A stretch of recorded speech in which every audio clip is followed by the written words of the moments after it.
कल्याणला राजांची छावणी पसरली.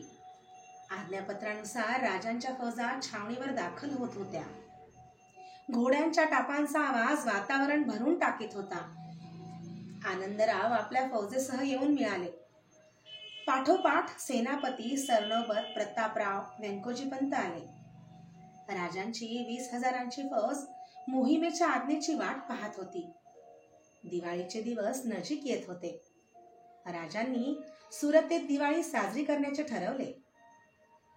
सुमुहूर्तावर कुचाचे नगारे झडले. फौज सुरतेची वाटचाल करू लागली. सुरतेपासून अवघ्या 10 कोसांवर शिवाजीराजे पोहोचले. तरी सुरत झोपेतच होती. कल्याणच्या इंग्रज जासुदांनी राजांची फौज कल्याणमध्ये गोळा होताना पाहताच सुरतेला धोक्याची सूचना दिली होती. त्याप्रमाणे इंग्रजांनी सावधगिरी बाळगली. आपला सर्व माल स्वालीच्या गोदीवर त्यांनी सुरक्षित ठेवला. कल्याणच्या सुभेदारालाही ती बातमी समजली होती, पण सुभेदाराने तितके लक्ष दिले नाही. अशा अफवा सुरतेत नेहमीच उठत असत. सुभेदाराच्या हातांखाली सुरत रक्षणाकरता अवघे 300 सैनिक होते. शिवाजीराजांच्या पहिल्या लुटीनंतर सुरतेत फक्त एकच बदल घडला होता, तो म्हणजे सुरतेचा तट. सुरतेभोवती भक्कम तटबंदी उभारली होती. ऐश्वर्य संपन्न व्यापारी पेठेच्या लौकिकाला शोभतील अशा देखण्या वेशी उभारल्या होत्या.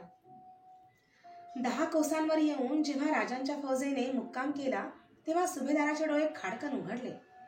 शिवाजी आया ची सुरतेत हाकाटी उठली. सुरतेचे लोक चीजवस्तू टाकून मिळेल तिकडे धावत सुटले. सुरतेचा सुभेदार गियासुद्दीन 300 सैनिकांसह सुरतेच्या बंदोबस्ताला उभा राहिला. औरंगजेबाने सुरतेला तटबंदी केली होती, पण वेशीला दरवाजे करण्याचे तेवढे तो विसरला होता. मशिदीतल्या क्षीण बांगेने सुरत जागी झाली. किंबहुना जे जागे होते त्यांना रात्र सरल्याचे जाणवले. थंडीतल्या ओल्या धुक्याचा पडदा सूर्योदयाबरोबर उचललाच गेला. सुरतेत भयान शांतता पसरली होती. दिवाळीच्या लक्ष्मीपूजनाचा दिवस. वास्तविक पाहता या दिवशी सुरतेत केवढी गडबड असायची.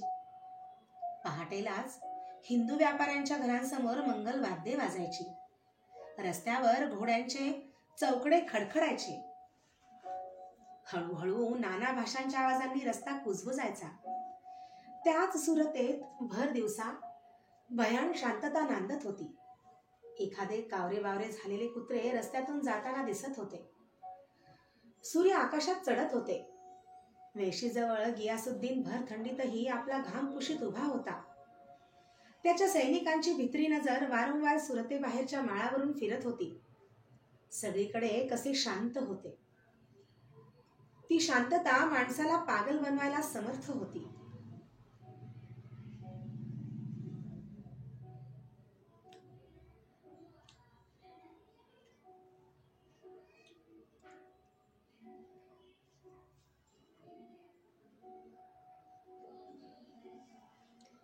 गियासुद्दीन आपल्या जरी कलाबुतीच्या जाकीटाची बटने सैल करीत हसून म्हणाला, शिवाजी कभी नहीं आएगा, ये सब झूठ है. पण कोणी त्याला साथ दिली नाही. सारे तटाबाहेर पाहत होते. एक सैनिक दबल्या आवाजात म्हणाला, सुभेदार साहब क्या है? सुभेदाराने घाबरून विचारले. देखो. सैनिकाने दाखवलेल्या दिशेकडे सारे पाहू लागले. काही दिसत नव्हते. फक्त दूरवरच्या टेकडीच्या माथ्यावर तांबूस पट्टा दिसत होता. गियासुद्दीन रागाने म्हणाला, क्या बघता है? सुनो सुनो तो, सैनिक ओरडला. साऱ्यांचे श्वास थांबले. कान तीक्ष्ण बनले. मधाचे मोहोळ उठावे तसा आवाज येत होता. गियासुद्दीन टाळावासून बघत होता. त्याच्या कपाळावरून घाम निथळत होता. ज्यासाठी जीव उतावीळ होता ते शेवटी दिसले. सुरतेच्या समोर दूरवर या टोकापासून त्या टोकापर्यंत काळी रेघ उमटली. गारांचा पाऊस पडताना आवाज यावा तसा घोड्यांच्या टापांचा आवाज येत होता. कोणीतरी ओरडले, शिवाजी आया. ताठरलेल्या डोळ्यांनी सारे दृश्य पाहत होते. टापांचा अखंड नाद कानांवर येत होता. अचानक तो आवाज थांबला. शिवाजीचे घोडदळ थांबले होते. सुरतेच्या समोर उभा ठाकलेला तो सेनासागर पाहून गियासुद्दीनाने निर्णय केला. सेना प्रमुखाला अखेरपर्यंत वेस लढवण्याचा आदेश देऊन गियासुद्दीन सुरतेच्या किल्ल्याच्या आश्रयाला गेला. उमद्या श्वेत घोड्यावर राजे बसले होते. उजव्या बाजूला प्रतापराव होते. डाव्या बाजूला आनंदराव व्यंकोजी पंत होते. राजे सुरतेकडे पाहत होते. सूर्यप्रकाशात सुरत नवरत्नांच्या अंगठीसारखी दिसत होती. राजे म्हणाले, प्रतापराव, तुम्ही शहराचा कब्जा घ्या. आनंदराव आणि व्यंकोजी पंत, तुम्ही शहराची नाकेबंदी करा. आम्ही आमच्या फौजेनिशी छावणी करतो. लूट जारी ठेवा. टोपीवाले, वलंदेज वगैरे परक्या लोकांच्या वखारींची कळ काढू नका. लढाई टाकून लुटीवर लक्ष ठेवा. जय भवानी. राजांनी आपली तलवार उपसली. त्या तलवारीचे टोक त्यांनी आवेशाने सुरतेकडे दाखवले. गगनाला भिडणारी हर हर महादेवची एकच गर्जना उठली. बघता बघता अश्वदळ भरधाव वेगाने उधळले. पाहता पाहता राजांना सुरत वेढलेली दिसली. वेशीसमोर क्षणभर गर्दी दिसली आणि काही वेळातच वेशीतून प्रवेश करणारे घोडेस्वार राजांच्या नजरेत आले. राजांच्या चेहऱ्यावर समाधान पसरले. मराठी फौजा सुरतेत पसरल्या. सुरतेची अनिर्बंध सत्ता मराठ्यांच्या हाती होती. वाड्यांचे दरवाजे, पेढ्या लुटल्या जात होत्या. कोठारावरील संपत्ती राजांच्या समोर रचली गेली. राजांच्या समोर द्रव्यांच्या राशी पडल्या होत्या. इंग्रजांच्या वखारींवरून मात्र जागता पहारा होता. राजांच्या सैनिकांनी त्यांना दम देताच वखारीवरून गोळीबार झाला. या चकमकीत राजांचे अनेक शिपाई ठार झाले. वखारीत अवघे 50 गोरे स्ट्रीमशॅम मास्टरच्या नेतृत्वाने वखारीचे निष्ठेने रक्षण करीत होते. त्याचवेळी इंग्रज वखारीचा गव्हर्नर जिराल्ड ॲग्नर स्वालीच्या गोदीत इंग्रज मालाचे रक्षण करीत होता. मास्टरचा कडवा विरोध पाहून राजांच्या आज्ञेमुळे मराठ्यांनी वखारींवर चाल केली नाही. राजांनी डचांना तटस्थ राहण्याचा सल्ला दिला होता. त्याप्रमाणे ते तटस्थ होते. ते सुरक्षित राहिले. फ्रेंचांनी सुद्धा आधीच तह केल्यामुळे तेही सुरक्षित होते. पण फ्रेंचांच्या वखारीसमोर असलेल्या जुन्या सराईत नुकताच सुरतेत आलेला काश्गरचा राजा मराठ्यांच्या वेढ्यात सापडला. पहिल्या दिवशी त्याच्या रक्षकांनी मराठ्यांना रोखले, पण रात्र पडताच त्यांनी राजाला सुरक्षितपणे सुरतेच्या किल्ल्याच्या आश्रयाला पाठवले. राजाचा सर्व माल मराठ्यांच्या हाती सापडला. त्या मालात सोने, रुपे, मौल्यवान पदके, सोन्याचा पलंग व खूप जवाहीर सापडले. रात्र पडली तशी सुरतेवर तांबूस किनार उठली. आकाश प्रकाशमान झाले. मोगलांची व्यापारपेठ सुरत आपल्या प्रकाशाने आकाश उजळीत होती. राजांनी 3 दिवस सुरतेची लूट केली. शेवटी इंग्रजांकडूनही तलवारी, सुऱ्या, भारी वस्तू यांचा नजराणा आला.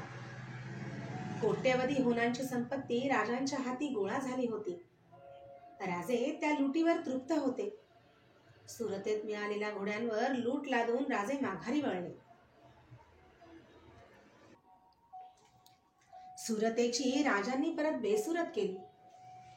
शिवाजी परत गेला यावर कुणाचा विश्वास बसत नव्हता. आगीमध्ये धुमसणाऱ्या सुरतेत सर्रास लूट सुरू होती. कोणाचा पायपोस कोणाच्या पायात नव्हता. या संधीचा फायदा घेऊन खुद्द स्ट्रीमशॅम मास्टर आपल्या खलाशी सहकाऱ्यांसह नंतर लुटीत आपले हात धुवून घेत होता. सुरतेने 12 लाख रुपयांची वार्षिक खंडणी कबूल केली नाही तर पुढच्या वर्षी परत येऊन सुरत बेचिराख करू अशी तंबी देऊन राजांनी सुरत सोडली.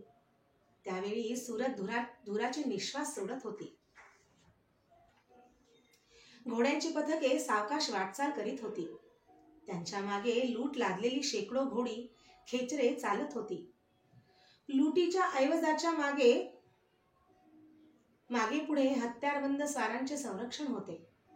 त्यांच्या मागे राजे आपल्या सेनापतीसह जात होते. मागे फौज होती.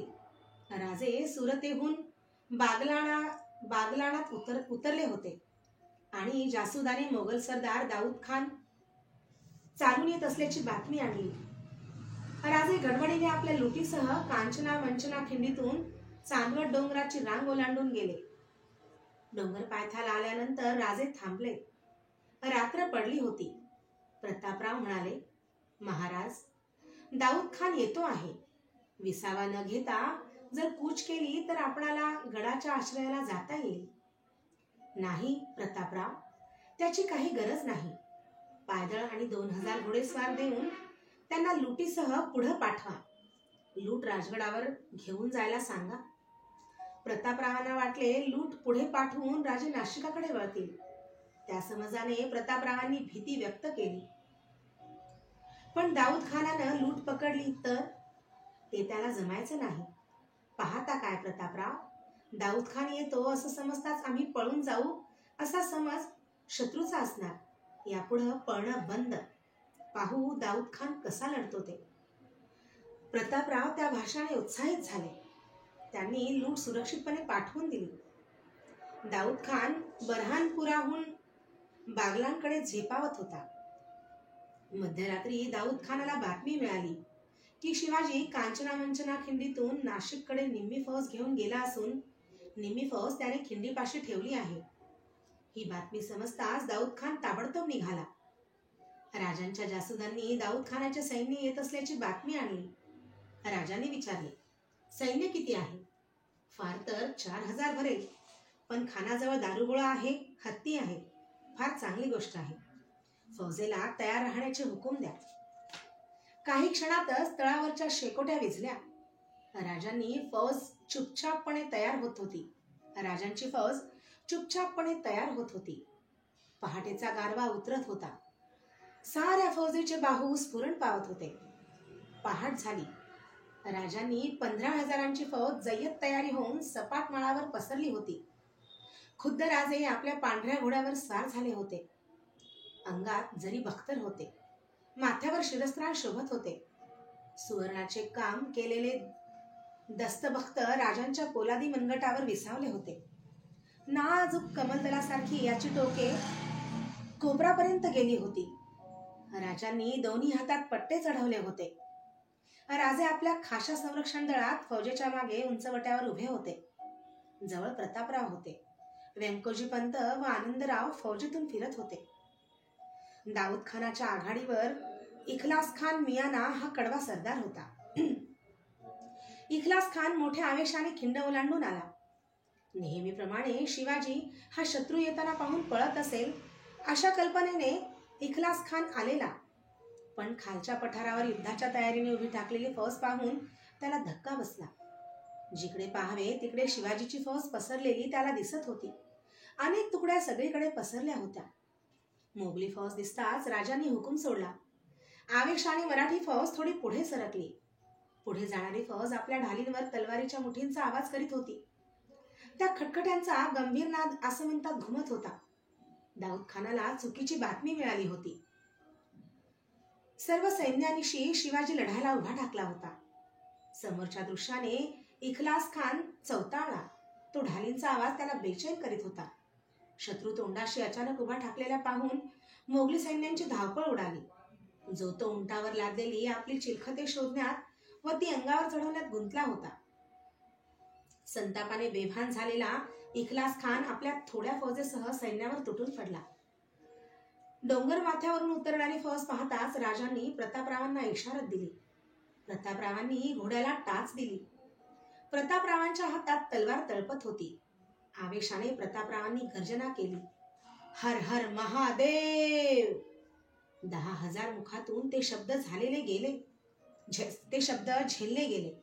10,000 मुखातून ते शब्द झेलले गेले. ती गर्जना आकाशात पोहोचली. आनंदरावांची फौज सामोरी गेली. दोन्ही फौजा एकमेकींना भिडल्या.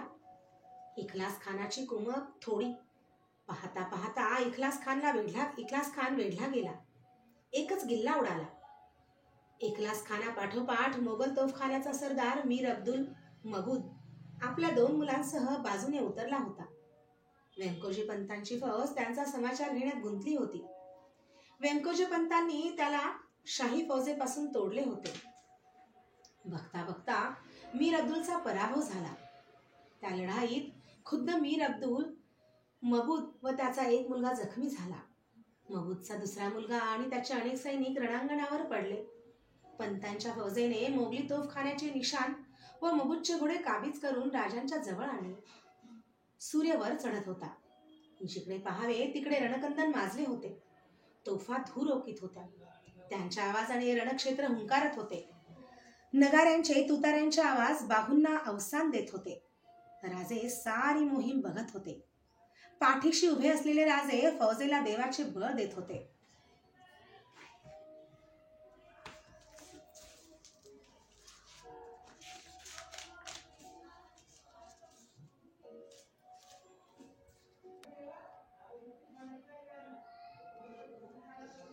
इखलास खान तर्फेची लढाई करत होता. नेटाने पुढे सरकत होता. ते पाहताच प्रतापराव त्वेषाने पुढे झाले. एकच भीड उडाली. प्रतापरावांनी इस्लास खानाला गाठले. इस्लास खान प्रतापरावांच्या वेढ्यात सापडला आणि अचानक इस्लास खान जखमी होऊन घोड्यावरून खाली आला. स्वार गमावलेला आणि गर्दीत सापडलेला इस्लास खानाचा घोडा क्षणभर 2 पायांवर उभा राहिलेला दिसला. त्याच्या किंकाळण्याने इखलास खान पडल्याचे साऱ्यांना कळले. दाऊद खान रणांगणावर हजर झाला होता. मोगली फौज हटते आहे असे दिसताच त्याने संग्राम, घोरी आणि राय मकरंद या सरदारांना मराठ्यांवर सोडले आणि बाकीच्या सैन्याला हत्ती, निशाणी, नगारा यांसह टेकडी माथ्यावरील उजाड गावात आश्रय घेण्यास पाठवले. इखलास खानाचा पराभव करून एक हत्ती हौद्यासह काबीज करून प्रतापराव आनंदरावांना गुंतवून माघारी राजांच्या जवळ आले.